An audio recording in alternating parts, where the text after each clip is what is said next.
NASA's investment in studying UFOs on the moon was money well spent. Two ex-NASA mission specialists exposed in the 1970s that NASA astronauts had informed Mission Control that they had seen alien spaceships on the lunar surface. In 1976, an ex-NASA employee, Otto Binder, accused NASA of censoring transmissions from the Apollo astronauts by switching to secret radio frequencies and using code names for UFOs. Otto Binder claimed that he had heard an Apollo astronaut tell Mission Control that there were huge alien spaceships parked on the lunar surface, right in the middle of the Sea of Tranquility, which had been chosen as the landing site for Apollo 11.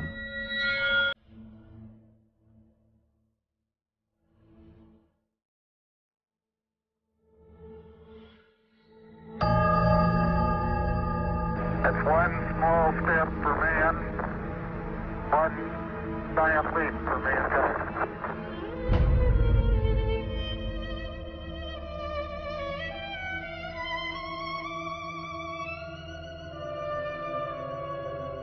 Few people took Otto Binder's account seriously, until another ex-NASA employee, a Moroccan named Maurice Chatelain, published a book in 1978 in which he claimed that two UFOs hovered above the Sea of Tranquility just before the historic moonwalk of Neil Armstrong. Maurice Chatelain was a NASA insider. He invented many of the radio and radar communication systems for the Apollo missions.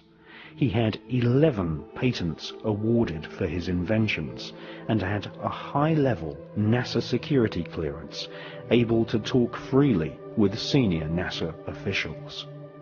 In his book, he quoted radio transmissions between Apollo astronauts and Mission Control.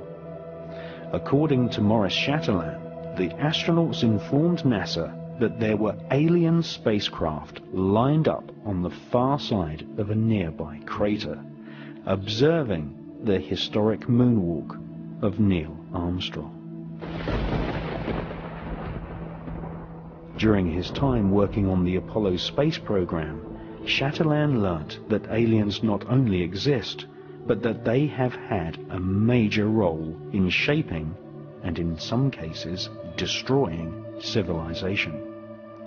The title of Maurice Chatelain's book proves he was in no doubt that aliens had invaded planet Earth in the past.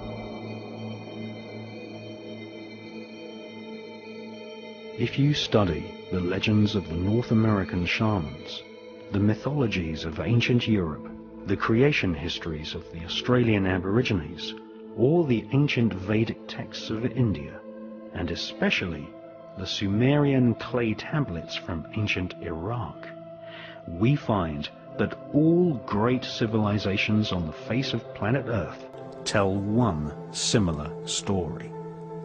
That is, in the distant past, people from the stars visited planet Earth and displayed fantastic technology. Sometimes they genetically engineered humans. Sometimes they directly interbred with humans.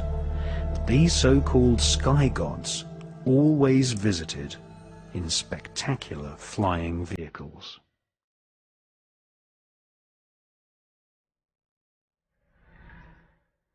And the watchers from the sky saw the daughter of man were beautiful. and they bred with them.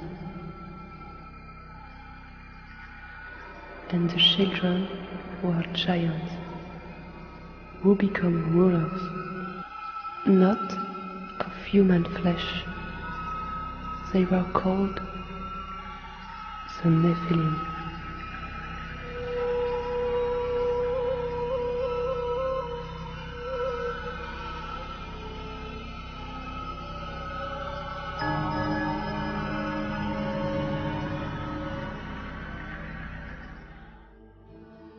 The most ancient written texts on planet Earth date from the Indus Valley and make up a corpus of works called the Vedas.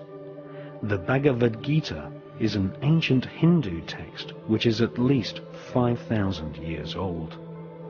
This epic mythology inspired the character known as Darth Vader in the Star Wars movies. The Bhagavad Gita described many gods of the stars flying down to planet Earth in alien spacecraft called Vimanas. The ancient Vedas tell us that there are multiple inhabited planetary systems in the universe called Devas, which are ruled by a universal government of beings with superhuman powers and technology, including the power of telepathy and nuclear weapons powerful enough to destroy an entire planet.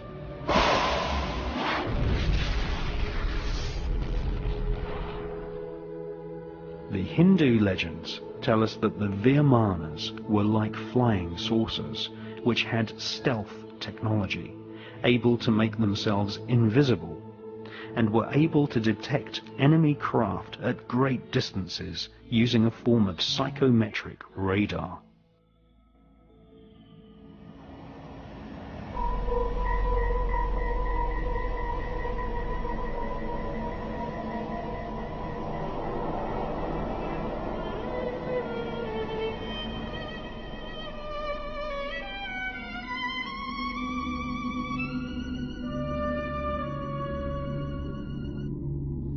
The most ancient text of Central America is the Popol Vuh, written by the Mayans who charted the heavens and had astronomical calendars which predicted solar and lunar eclipses.